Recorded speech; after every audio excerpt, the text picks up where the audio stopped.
Good day, everybody. Again, my name is Eric Leyland, and welcome to this week's newsletter. As you can see from the title, and obviously you've clicked through, you're interested in learning more about how we actually set up budgeting for your marketing, especially as we sit here in 2026. So a lot of conversations over the years that I've had with clients, whether it's an agency that's helping clients or direct clients or organizations, nonprofits, there's always questions about how much of our revenue should we be allocating towards our marketing spend. So I built this no-nonsense framework to really kind of simplify what it is that needs to be spent in these areas.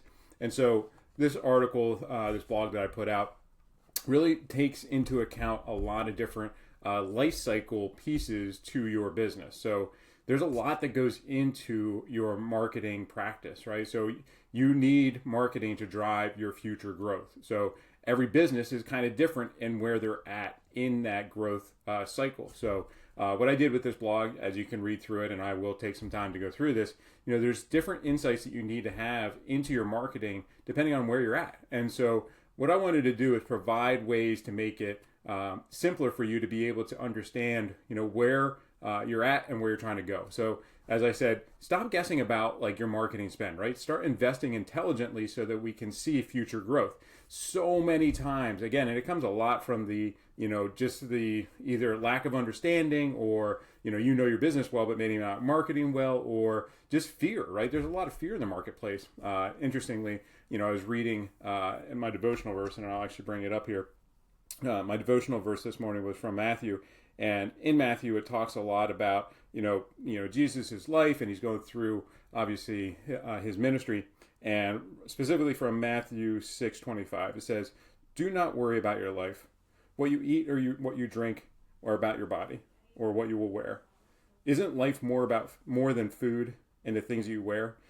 And so what Jesus is trying to put out there is that while these things are important, right, the most important thing is that we're honoring what God wants in our life, and then blessings can flow through that. But you have to have a plan and a path for your life, and you have to follow what God has already set out for us. So, what I wanted to provide is a path, right? I wanted to show a way that people can build out a roadmap so that they can have data to understand where they're trying to go to. So it takes the fear out of it, right? As what Jesus was trying to talk about here, and what a lot of the Bible and the New Testament talk about is understanding your purpose in life.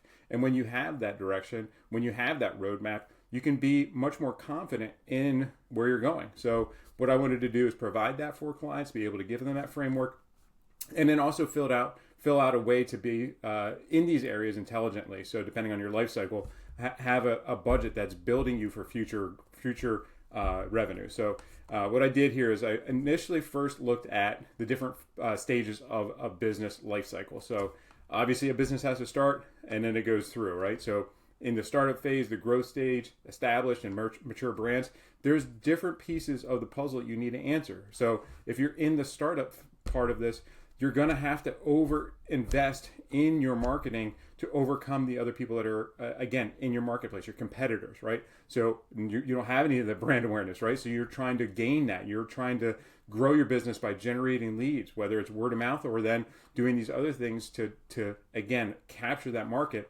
And this is where we want to make sure that we're hitting that high intent of Google advertising, right? SEO and Google ads are critical for that early stage business to build their client base. And so Google ads, and the thing that's important about Google advertising, it's an immediate impact if it's done right. And so ultimately, like, we're buying that advertising, we're getting that traffic to your website, we're learning from it as well. And other newsletters that I've talked about, like Google ads really helps to intend that conversation back to your SEO work. SEO is that long play. You want to be investing in those areas, especially as a startup, so that you have a good foundation. Well, how do we learn what people are searching for you about? It has to be done through Google advertising, right? So Google ads gives you that window, that insight on what people are searching, so that then you can take that and combine it with the other things as you get into these other stages, right? So your growth stage, as you've gone through the first couple of years, you're now in that part of your business where you're trying to accelerate. You've got a base, and now you're trying to build off of it. So you're trying to scale. Again, if you've been in the business world, it's always about scale, right? So like, how do you get there? So now it's combining these different efforts and understanding how much of your revenue is growing and how much you need to continue to invest in it. But now you're not investing at the same level percentage wise. You're backing off on the percentage, but hopefully your revenue is growing, right? And ultimately now you're enabling yourself to go into these other areas, take the information that you've acquired from your Google ads and from your SEO running, and now build that out into other places. So as you then move into this established phase, you can now build off of that brand recognition that you've had, right? So now hopefully you're becoming more of a household name. You've found that audience, you've found that foothold. You're growing growing your footprint, both from a people perspective, client perspective, and now what you want to do is build that retention and reputation, so that you have that ability to keep that revenue, so that you're, again, meeting all the things that you're trying to accomplish as that business. So this is where we get into more and more diversification. So we're looking at building geofencing and email marketing, and again, taking that information that you've already had given to you over the years, and then reallocating it to future growth, so that, again, you're keeping that name in front of those people when they need your services. And then you become a mature business, right? So now you've been in the area, clients, have been using you. Maybe it's even now your second generation has been using you, and you're looking towards, building the long-lasting ability for your business to continue on into the years ahead. And so now you're trying to build that brand longevity. You're trying to maximize what's going on with your business. And now you're backing off on that, that percentage, but obviously your revenue should be much higher. So now you have the ability to even diversify more into some of these areas where, like YouTube marketing and connected TV and streaming audio, where now you can, again, impact your share of voice and your brand mentions. So, why is this important? Because it's really going back to data informing what you should be spending. So, and that data is your revenue. Revenue should always, be the precipitator of what you're spending in these different areas. And then it's just understanding where you're at as a life cycle of a business to then say, I need to spend X amount of dollars. And then where do you spend those? So, when I built this budget builder, it's with the understanding there's a lot of things at your fingertips that, again, you can use to do your marketing. So we've talked a little bit about, Google ads, SEO, social media, email marketing, geofencing, YouTube, connected TV. Like, all these are at your fingertips, but they don't all make sense.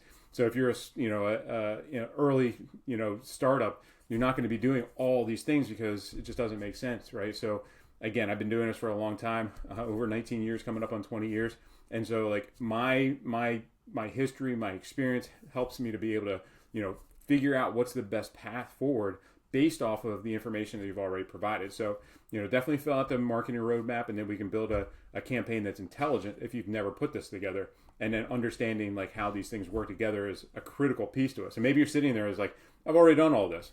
Well, maybe it's not all working together. And so one of the things I really strive for is looking at the results, looking at what is working, why is it working, what's not working, how we can make it better. So again, over the years, I've been really helping clients understand how to use their budget, be more intelligent with it, and make it make sense for you, so that, again, you can have the confidence that you have a good plan, a good roadmap to future success. So if you've never reached out, if you want to get a free roadmap, obviously you can click through the links, or I can send it to you.